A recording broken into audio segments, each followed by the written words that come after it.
Hello, everyone, and welcome to Speaker Chat, our first Speaker Chat of 2018. I don't know how the heck we got to this point so quickly, but this is really exciting. So just a moment here. I'm just going to turn off my volume. There we go. Perfect. All right, so today I'm really excited to have you join us. I want to wish everyone a happy new year, happy 2018, and hopefully it'll be a healthy, happy, prosperous one. I'm Tracy Eamon. I'm part of the WSA executive team, and my guest today is Michela Quilici, and Deb Coman is also going to be with us today, so we can kind of go through checking to see any comments. And we want you to make comments because this information is going to be fabulous. I mean, the title itself draws you in, and I can't wait to have you share your information. So thank you so much for joining us, Michela. Oh, thank you so much for asking me to be on the show. I'm super excited. You're very welcome. So what I want to do is just read through your bio. Hopefully I don't miss anything here, but it's really exciting. And Michela and I have met before, which is really cool. We're local entrepreneurs. We've worked sort of with we've worked with a couple of clients together, and we've seen each other at different events. So it's really cool to be able to interview you today. So very exciting. So Michela, here we go. Michela Quilici is a leading business growth and marketing expert. A business navigator is her middle name, really. And she's passionate about supporting people to be seen and be heard. She works with coaches, consultants, and service professionals who often find themselves spinning their wheels without direction or a plan for knowing what to do and how to go about doing it. She helps them authentically market and strategically grow their business with purpose and confidence. Despite her successful business career, she has been on a lifelong journey of overcoming deep emotional and psychological traumas related to not having a voice and not being seen. She continues to call herself forward to further step into her voice, create her success, and succeed against any odds. Her purpose is to inspire others to do the same. And so important with Women Speakers Association is we want to help people get their message heard. And that's just amazing that you're not letting anything stop you. And I think that's one of the most important things people are going to take away from today, but there's going to be so much more. Over the past 17 years, she has coached and consulted hundreds of entrepreneurially minded companies globally, from startup to 20+ million, to take business owners and their business to the next level of excellence. So I hope everybody will join me in a warm welcome. Thank you so much, Michela, for joining us today. Thank you, Tracy. Excited to be here. Yay. So let's get started with the first question, and then we'll kind of move on from there. Okay. So actually, let me revert just a second, because I talked about the title, but I didn't actually say what it was. So we're going to talk about getting to the yes, okay? 3 steps to enroll your ideal clients without stalls, objections, or hassles, basically with ease is what I think we're going for. Yeah, absolutely. So what inspired today's topic of getting to yes, and why is it important for our audience really to know about it? That's a really good question, Tracy. I believe that it's really important. And so let's just imagine for a moment that you have set up a conversation with a prospective client. So you feel like you're building good value, you're positioning yourself well, you've got good rapport, you feel like you might seal the deal, and then the person says, let me think about it. I'll get back to you. How does that feel? Not so good, right?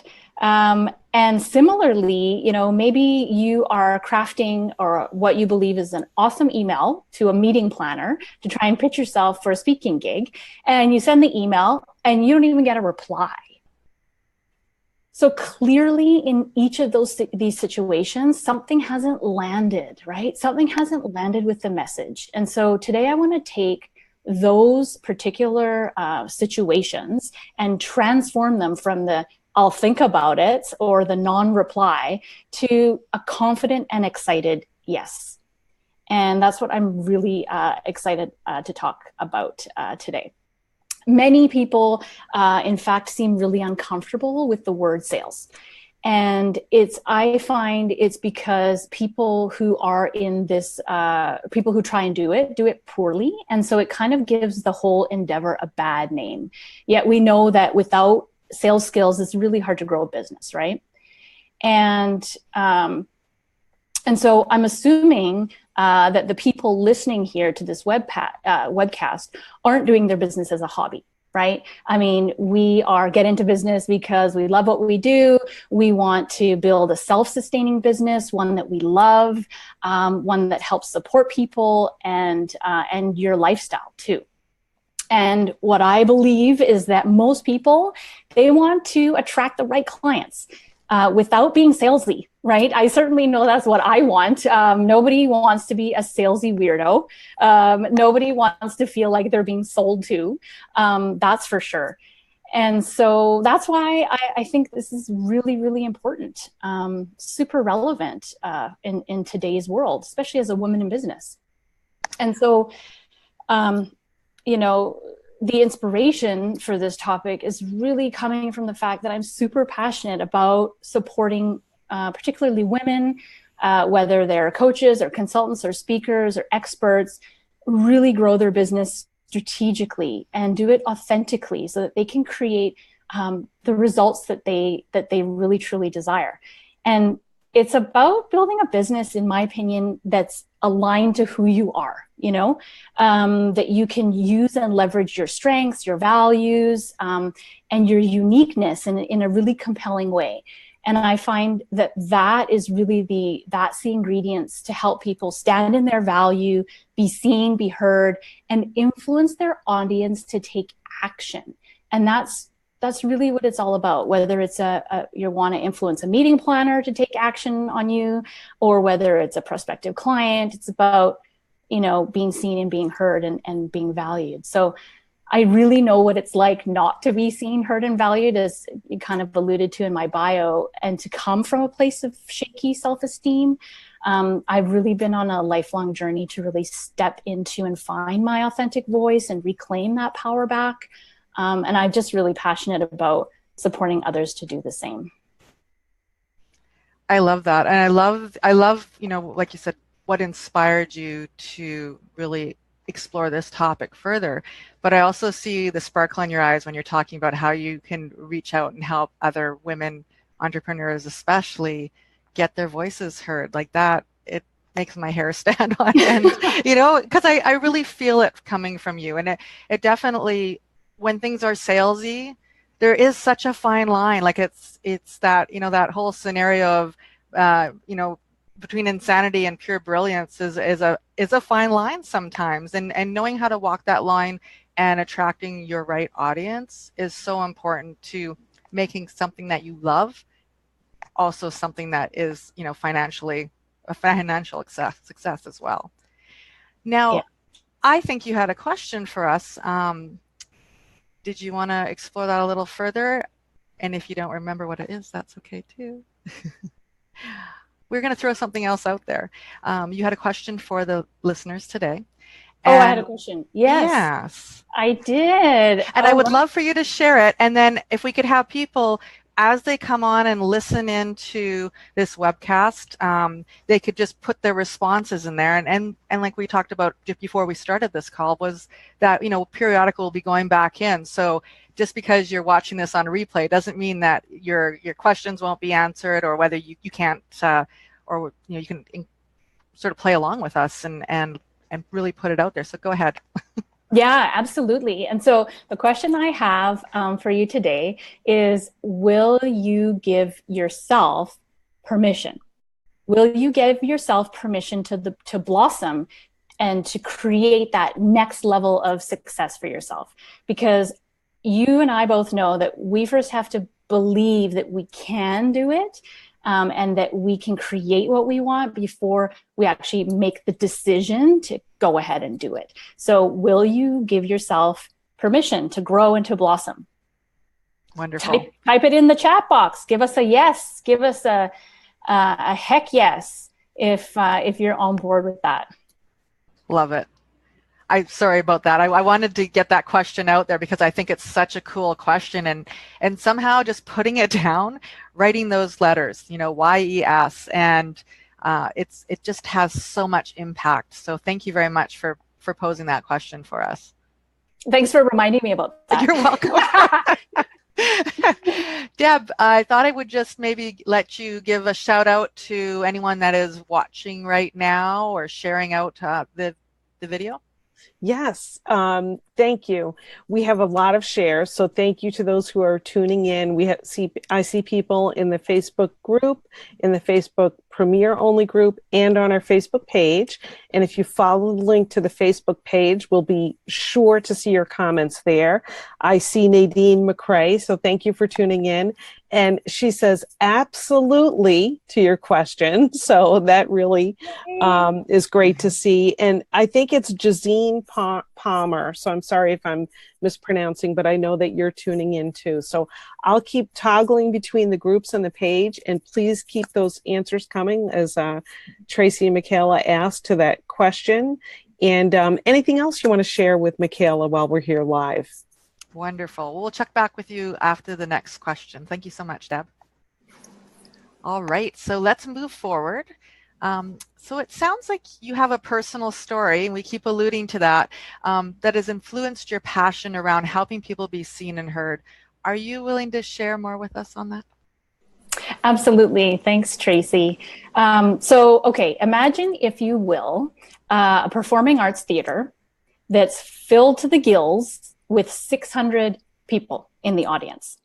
There I am backstage getting ready for my flamenco performance as Juliet in Romeo and Juliet. I step out on the stage and I begin.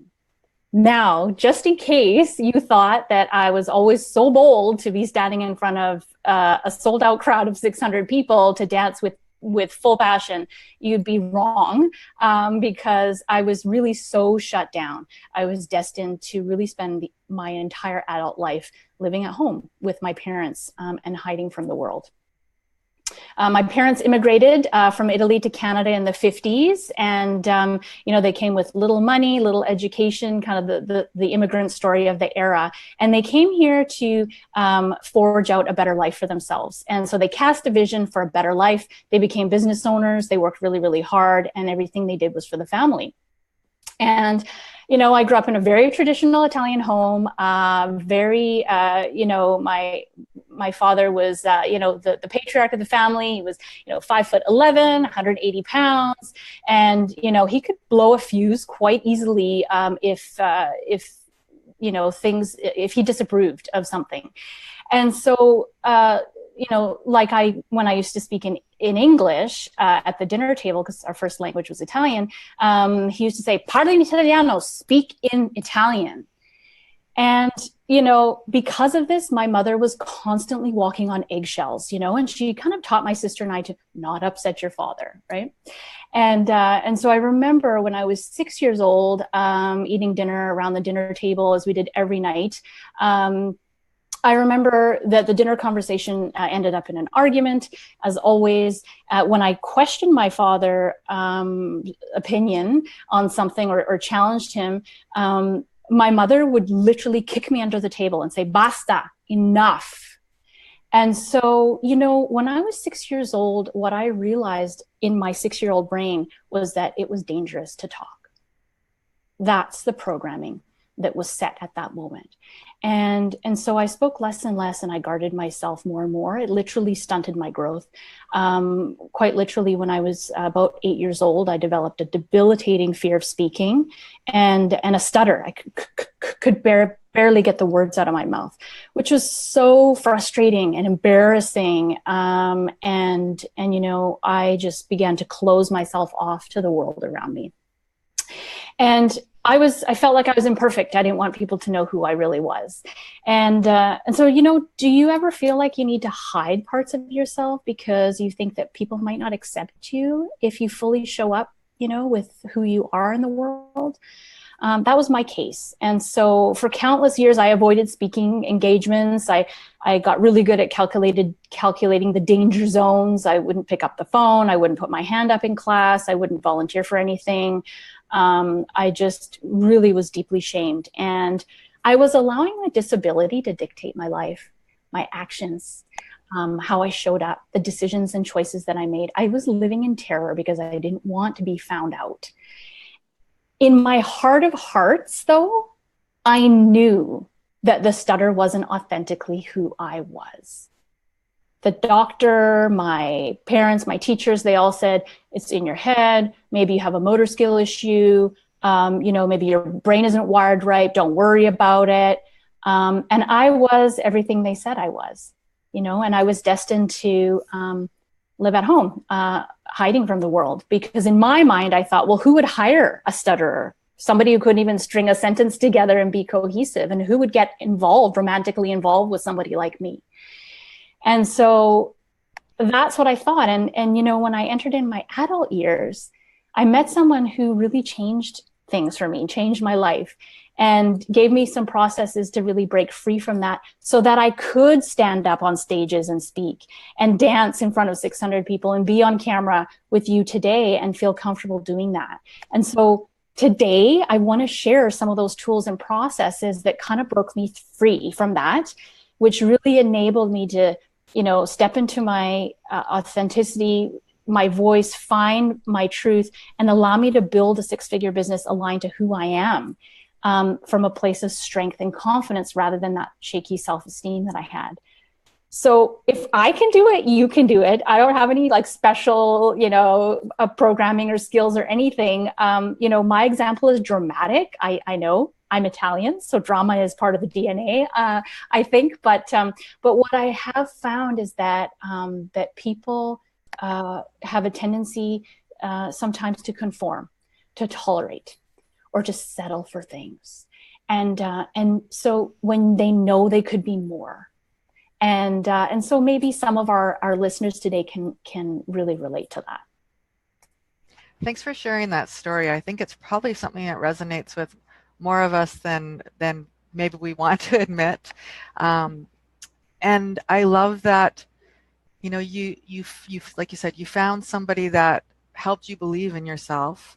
And for some people, it may be, a significant other, it may be a coach, it may be your support network of, Women Speakers Association. You don't necessarily know who's out there that is going to be that support person that makes all the difference, but there's somebody out there for everybody, and there's people that are willing to cheer you on, and you can overcome almost anything in life if you set your mind to it and you have that support. So thank you very much for sharing that story.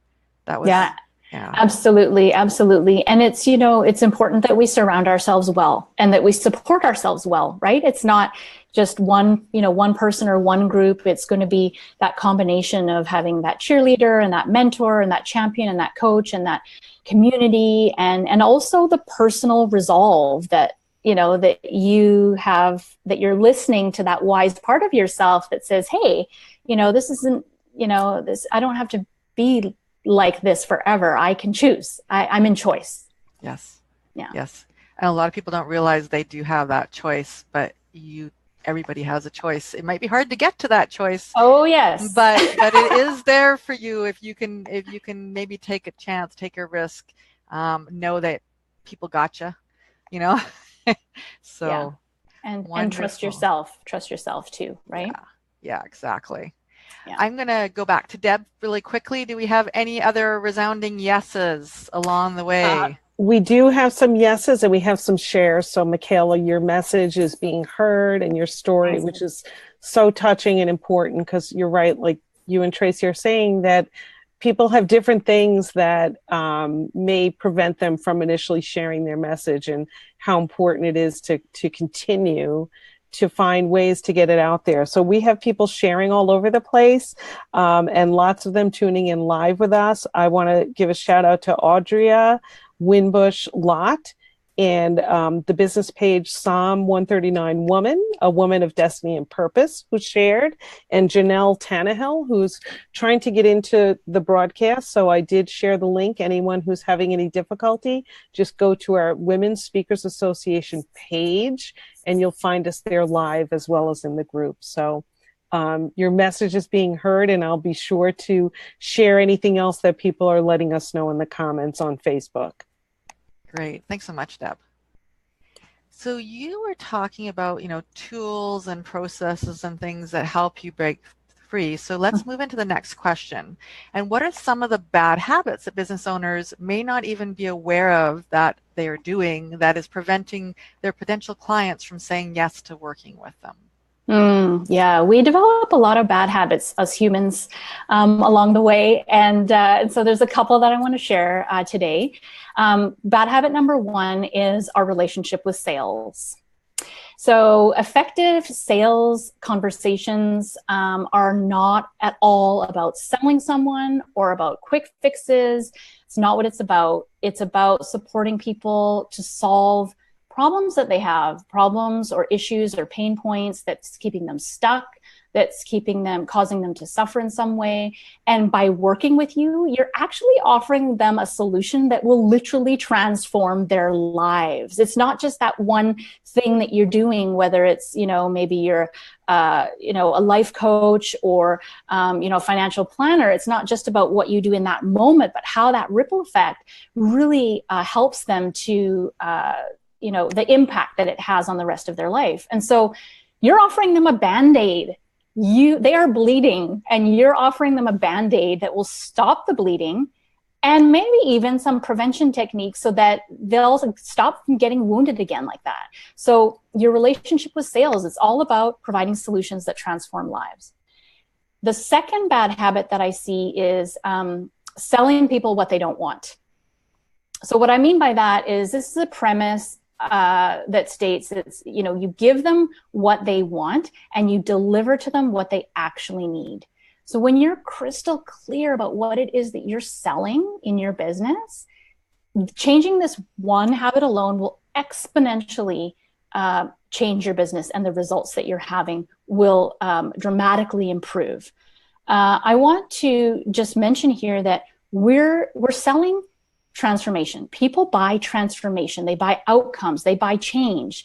And so that's what that is. That is what you're selling. You're selling them results and transformation of some kind. So I wanted to do just a quick exercise to kind of drive home this point. A bit of a reflection exercise. So if you have a pen and paper handy, you'll want to get that out. I still refer to pen and paper, but if you use an iPad or some other device, go for it. But you'll need to, to fully understand what you're selling, you'll need to be able to answer three main questions. The first question is really getting crystal clear on what are the top three pain points, desires, or dissatisfactions that your ideal clients are suffering from or that are aspiring to. The second question is, what is that prospective client's big vision? What do they want more than anything? And the third question is all about what's the outcome or transformation that they get from you after they work with you? So these questions apply whether you are really trying to get seen and heard with a meeting planner or with a prospective client. It's the same questions. So for example, a financial planner that I worked with thought that she always was selling life insurance and mutual funds, right? And so after she answered and got really clear on these three questions, she discovered that the top pain point that people had was actually had a fear of going broke. They had a fear of going broke. They had a fear of not being able to retire, and there was confusion around investments. The vision that she discovered that they had was that they wanted clarity. They wanted clarity about investing, and they wanted peace of mind about the future. And so what's the transformation or outcome she provides? Well, she provides clarity and she provides peace of mind. And so now when she talks to prospective clients, instead of leading with, well, these are the investments and this is the ROI on those investments and this is your portfolio and all that kind of stuff, she leads with the prospect's desire about getting clarity and peace of mind. And then she positions her offering as a means by which the client will reach their desired outcome. That makes sense? Totally makes sense. That little twist in the way you get those responses makes all the difference in how you're going to offer up your services. And I really love the way that, I mean, that, talking about clarity, those 3 questions provided that clarity. So that's wonderful. Now, Deb, has anybody written, what am I trying to say? Excuse me. Any other comments in there? Yes. Let's see. I've been going back and forth. I see a lot of shares and a lot of thumbs up that people are really, loving what's being shared here. I see Mary Wolfberg. I'm going to say lava check. I may be mispronouncing, but I'm thinking your H might be silent. And a lot of shares. So I think you're right. These 3 questions really help people hone in on that clarity. And if you who are watching want to share a little bit about maybe what your responses are or what this little exercise is doing for you, we'd love to give you a shout out on the broadcast while we're live. Perfect. And we will share out these 3 questions afterwards again as well. So, you can kind of go back, and if you haven't had a chance to write them down as we kind of go through them, there'll still be that opportunity to do so afterwards as well. Great. So as we're moving forward here, what are some of the most important traps that are causing business owners to leave money on the table? And we don't, if our fear is that we're not going to have enough money and we're not going to be able to retire, leaving money on the table is a big one. It is. It's such a big one. And I find that we might do this unknowingly. So the first trap is not knowing your money leaks. So you want to identify areas of your business that you're missing out on revenue. So it's like a leaky bucket, right? So you've got this bucket, which is your business, and there's leaks in it. And so it's about plugging those leaks so that you can keep more of the money in the bucket rather than having the money leak out through the holes, right? So I want to illustrate by just sharing a quick story about my client who's an accountant and who has a boutique accounting practice. So he came to me to take his already successful 6-figure business to the next level, because what he really wanted for the next stage in his business is to increase his revenue by providing clients with more of his full service offering instead of just doing tax returns. So if you think about it, he's got this menu of services, and people were just coming in and a la carte and just picking this one service, tax returns. But he offered so much more, but you know what? Nobody knew the menu. Nobody knew what was on the menu. So he was actually acting like an order taker. So, giving people what they wanted, and not what they needed necessarily. And so rather than putting on the hat of doing diagnostics to really uncover what they wanted. So people would call him about his services. They would tell him that they needed their taxes done. He would say, no problem, we can do that. And that's what he did. And there's nothing wrong with that, but he had a leaky bucket business. So during our time together, I shared with him when we worked together the exact questions that he needed to ask during the consultation conversation with the prospect, so that he was better able to diagnose what was going on in their life and in their business, to really be able to offer his full service solution if that's what it called for. And so he said that my process was really worth its weight in gold, because it was a paradigm shift for him and how he was showing up and having these conversations. And as a result, his business has grown exponentially. And he didn't have to do any additional, marketing spend. It was just the people that were already coming to him. So I encourage you to think about for yourself how you might identify some of your own money leaks. So for example, might you be acting like an order taker and just doing things what people are asking you to do, rather than taking a step back and taking the lead in finding out what they really need? Are you doing a lot of extra things for free and that you're not charging for? That can be a big one, that we don't even realize it. Are you giving away free advice?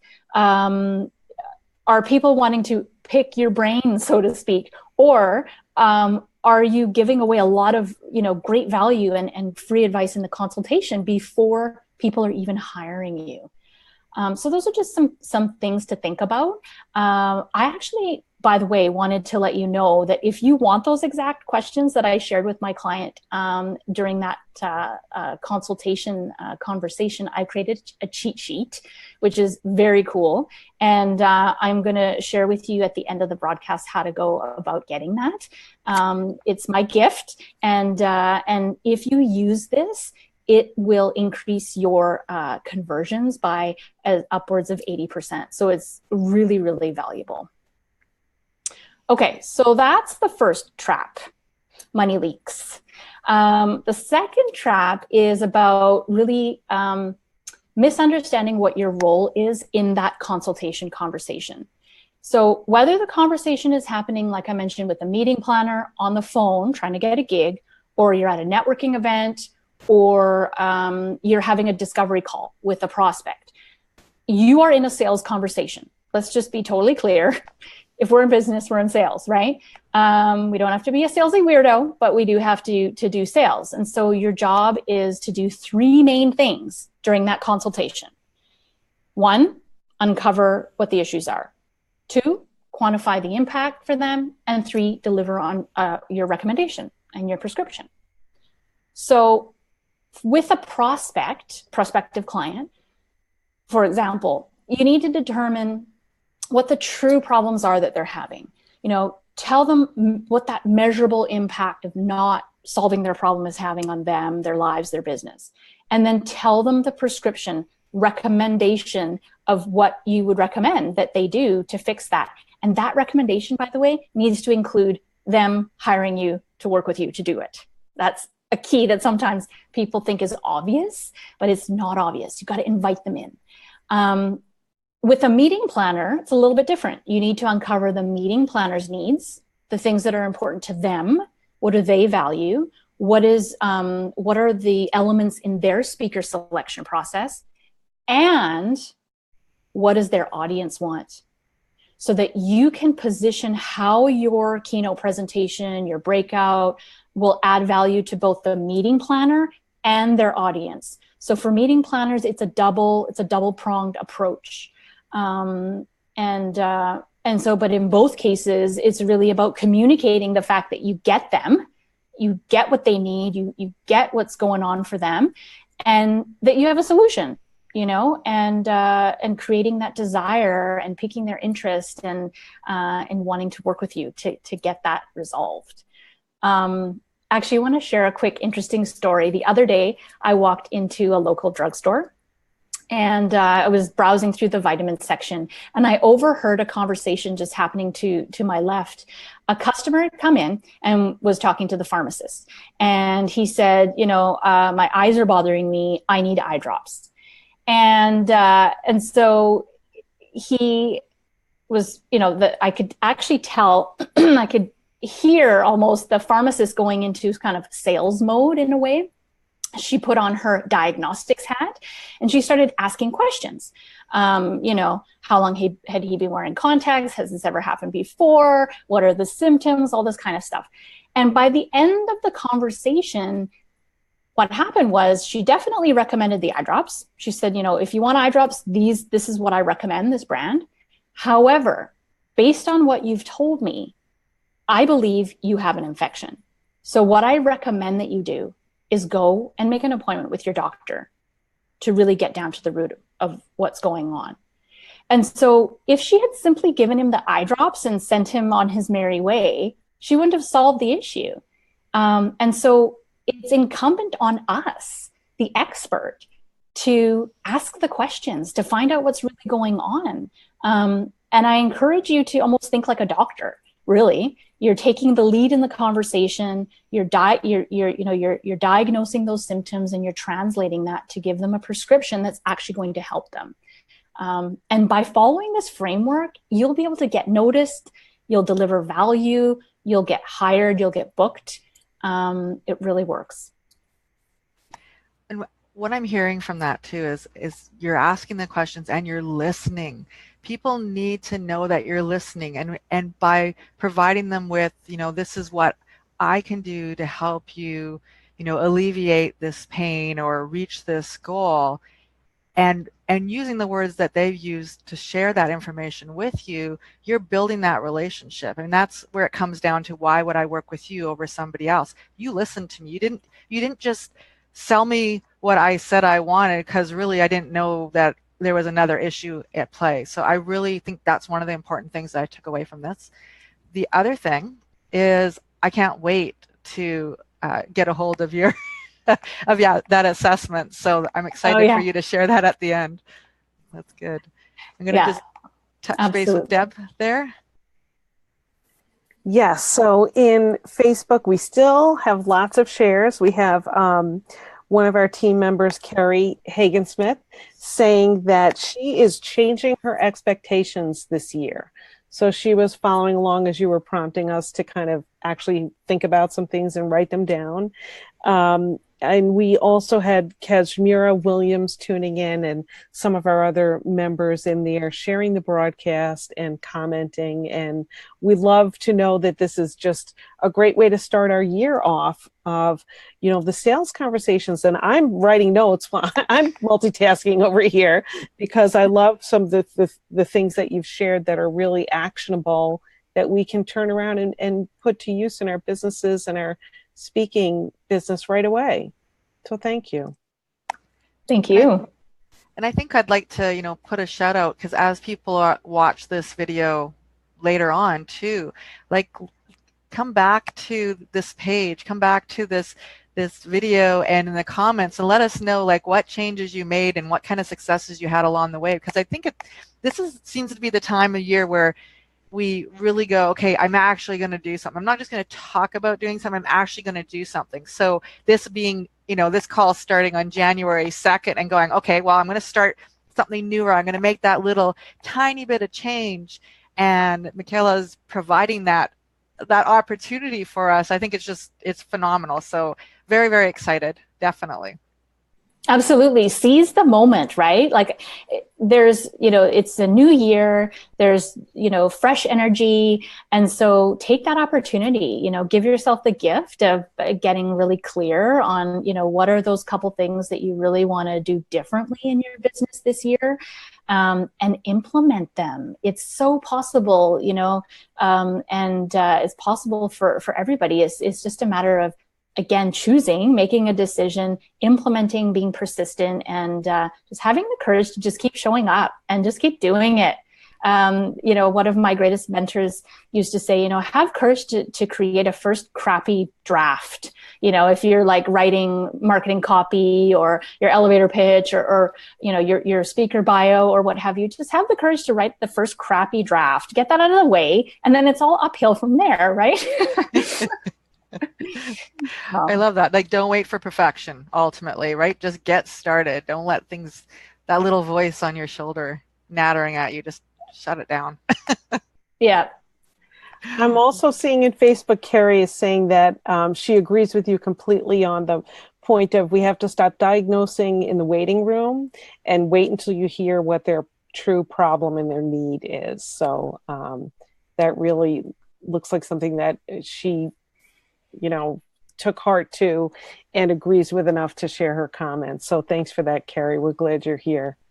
Yes, thanks, Carrie. That's great. It's good to hear what's resonating. It's good to open up the dialogue, right? Because the more we can really do that, the more we can, number one, see that we're not alone, right? We all go through very similar things. So it's good to share your discoveries and what's working and what's not working. So thank you. Yes, definitely. Thank you very much, Carrie. All right, let's move on to our next question. As business owners, how can we inspire prospects to say yes to our offering or yes to hiring us for a speaking gig? Oh, this is a good one. Okay, so one of the biggest mistakes that I see entrepreneurs make is not connecting their marketing to their sales. So what I hear a lot from business owners is they're doing a lot of marketing, but nothing's really working like I expected, or I'm not getting the results that I wanted. I need more marketing ideas. And so when I dig into their business a little bit more and I find out what's really going on, what most of the time, like 99.9 9 times out of 10. It's not that it's the marketing idea. It's not the marketing idea that's wrong necessarily. It's that they haven't built a bridge between their marketing activities and their sales process. So one way to get more results from your marketing is to make sure that you've built a bridge in there. You got to invite people into that next stage. Like, we all know that good marketing generates visibility and exposure, and that's great. That is the first step. We need to have visibility. We need to have exposure in the right places, and a lot of it. But in order to capitalize, if you will, or leverage that exposure, you've got to invite people into the next step. Got to build a bridge and then get them to walk over it. And so when you do that, then you're building enough credibility and value to then inspire them to the next step into working with you or hiring you or getting that gig or what have you. So one way to build a bridge is through a sales conversation or a consultation conversation, a discovery call, a breakthrough session, whatever you want to call it. It's kind of all the same thing, which is a conversation, and it's basically sales. This technique has been traditionally called consultative sales. And so it's not a new concept, obviously. But it's one in which the salesperson, which is you, are putting on the hat of the expert consultant, and you are asking questions of the prospect to determine what their needs are, what's really going on, and then delivering a solution that really matches their needs. So I want to share a story with you, another story about my very first speaking gig. So I remember it very clearly.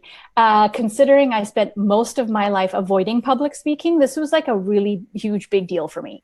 And so as you can imagine, I spent hours and hours preparing the content.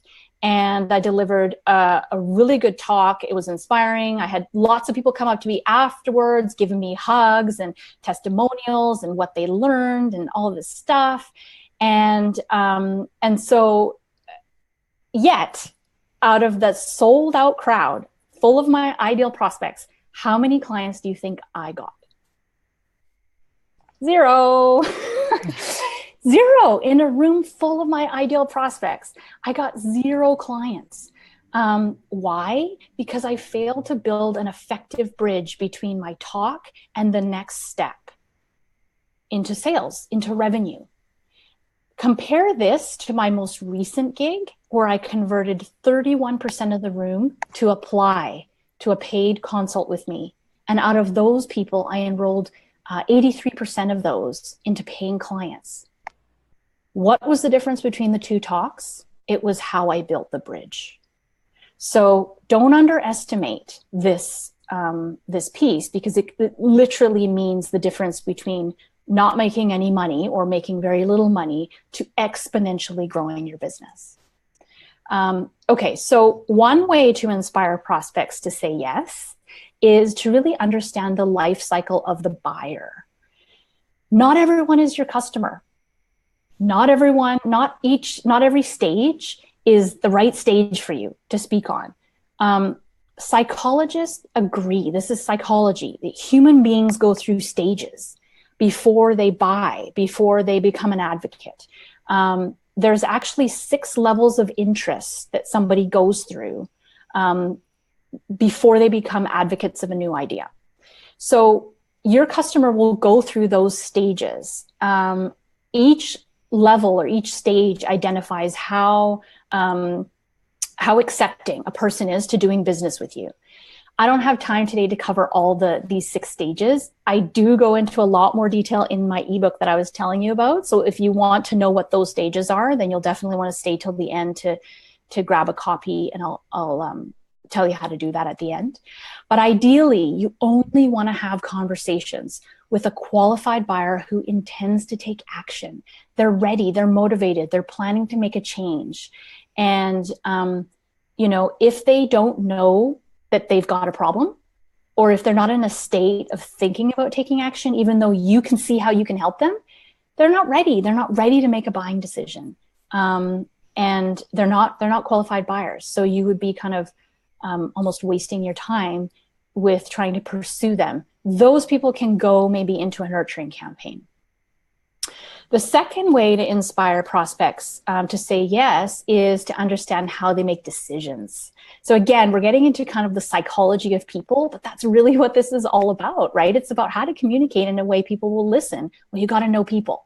So people buy, people engage, people do things based on a need. Like I was saying earlier about the Band-Aid, right? So if someone's bleeding, they don't care that it's lunchtime right now and they just saw a food truck outside that's advertising, you know, some great tacos. They are heading to the drugstore to get a Band-Aid because that's what they're pained with right now. So it's the same thing in business, right? It's what is the most compelling problem or issue that those qualified buyers have, and you solve for that. And that's where you have to really know your market. And that's why you can't go after everybody, because you have to understand who they are, how they think, what keeps them up at night, what's going on for them. So I want to illustrate this point with a quick story about a client of mine who's a holistic nutritionist.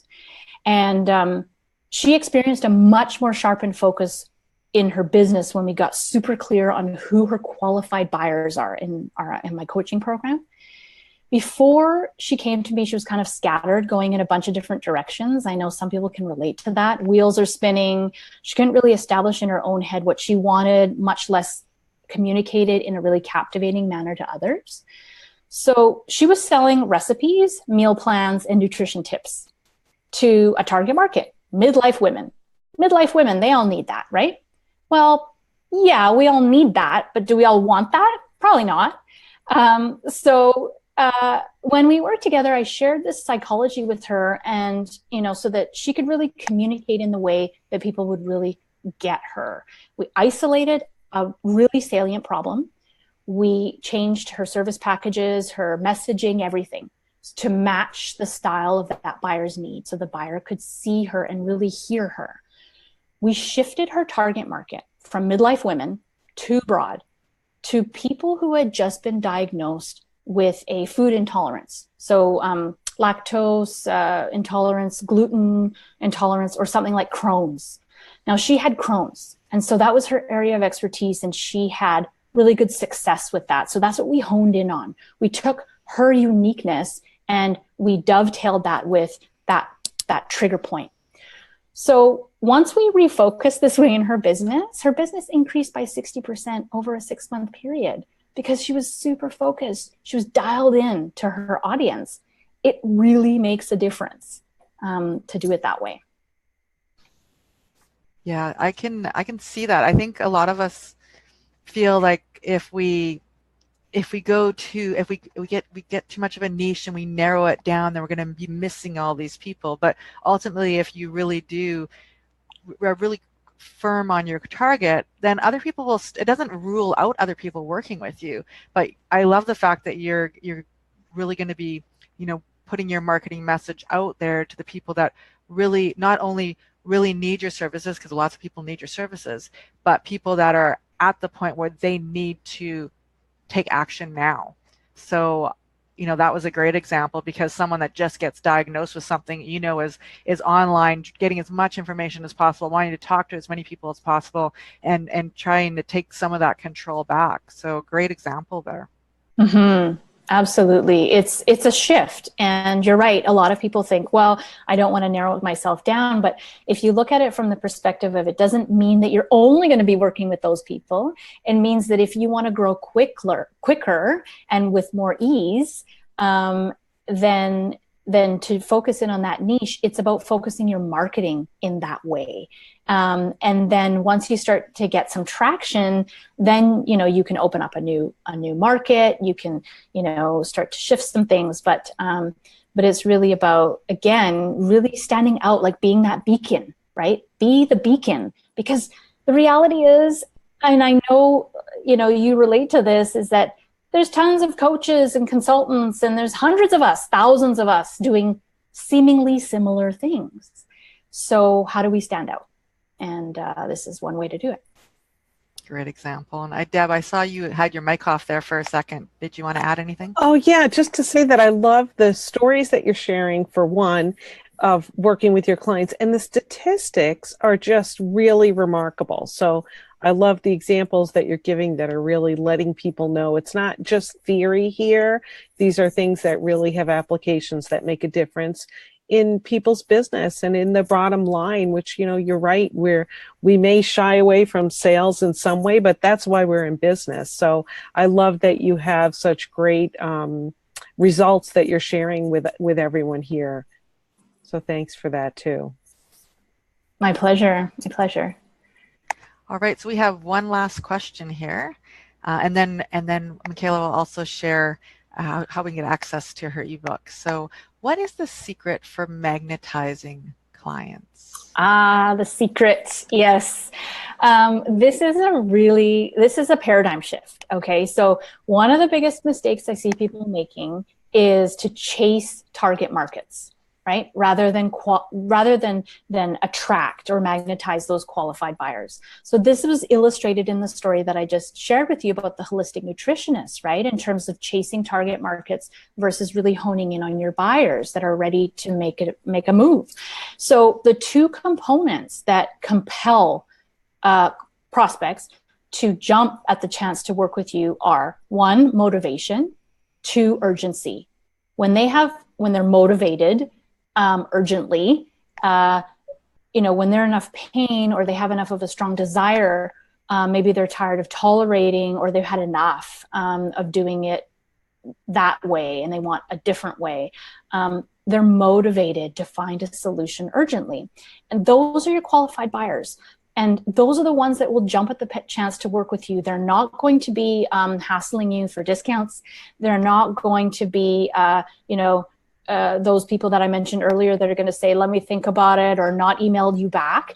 They're going to be there. They're going to want to work with you and pay you what you're asking. So I encourage you to know the difference. So when you reflect on your own business, know the difference between your ideal client or your target market versus a qualified buyer. So here's a quick definition for you. Ideal clients are people you want to help because you know you can help them. You know they suffer from a problem that you can solve. Those are ideal clients. You want to help them because you know they have a problem. Qualified buyers, those are people who know they have a problem and are ready to do something about it. So the key here is that, and I say problem, but that could be a pain point, a dissatisfaction. It's a problem they admit to having. They have to admit to having that themselves. It's not enough that you can see it. They have to admit to having it, and they have to be willing to pay to get it resolved. If they're not willing to pay, they're not your client. They're not good for you, because they won't be motivated. They won't want to pay you to hire them, to hire you to help them. So they need to admit to having the problem. They need to be willing to pay to get it resolved. Does that make sense? It does make sense. Yeah. So when you reflect on your own business, think about whether you're chasing ideal clients or whether you're attracting qualified buyers. And if you feel like you're doing the chasing thing, then go back to what we've been talking about earlier.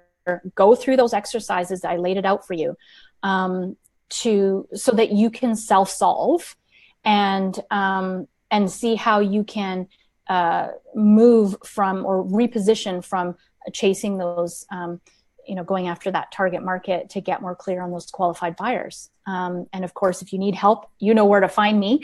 But I've given you some good foundational pieces here to do some self-sourcing on your own. So yeah, the goal is to determine who those qualified buyers are. And then you're only going to have consultations with them, and everyone else can go into a nurturing campaign. They're not ready. They're not ready for you. And so believe me, there are people who are ready. They're looking for you, and they can't find you because you're hiding somehow. And so I encourage you to think about that shift in thinking about who you're going after. I love this paradigm shift because it's interesting. you're reflecting. I'm going to do a lot of reflecting after this because I think maybe I could be chasing more than, yes, you can help so many people out there, but if they're not at the point where they are ready to take that next step, then you're spinning your wheels and not helping anybody, as opposed to being in front of the people that really need you now and are willing to pay for your services. So thank you so much for putting that into perspective for me and for others on this too, I imagine. Absolutely. Yeah. It's a biggie. Like this piece alone will be the difference between, you making no money or little money to exponentially, whether it's, increasing your revenue by 100, 200%, 300%. So pay attention to this one. It's a biggie. Wonderful. Well, this has been fabulous, and I can't believe we've been on for almost an hour now. This is incredible. It's gone so quickly. So we would like to learn, how can we learn more about you, and also would love to know where we can go and grab that ebook. And we'll put it in the comments below as well, but we'll have you share that, please. Yeah, absolutely. Thank you so much. I had such a great time chatting today and sharing.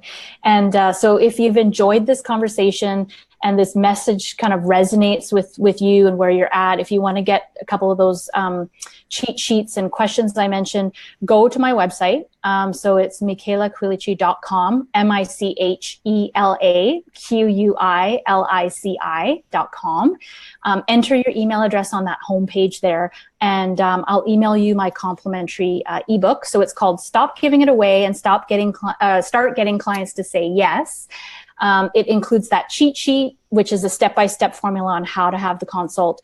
It includes the powerful questions to ask during the consult, so that you're having an effective conversation that's non-salesy, and really helps you convert those buyers upwards of 80%. So that's my gift. I'm also on social media, and my handle on Twitter is Michela Quilici. I'm on Instagram and Facebook. You'll find me just by typing in my name. So I look forward to connecting with the listeners, and I will be going back into the comments of the Facebook post. And so if you've got any questions there, I'm going to pop in there. So ask away, comment. What some of your biggest ahas today? Would love to know what questions you have, what's resonating. Let's have a dialogue about this. It's an important topic, so would love to support. Wonderful. Well, thank you so much again. And everyone that is watching right now, you've probably taken away a lot of ahas. If you know other people could take away some additional ahas as well, please feel free to share this. It's something that you can come back and look at, later today, tomorrow, next week. It's still going to have a huge impact on where you take your business and your speaking career in 2018. So thank you very much, Michela. And Deb, thank you very much for joining us as well. And I wish you all a fabulous rest of your week, and we will talk to you all soon. Thank you. Thank you so much.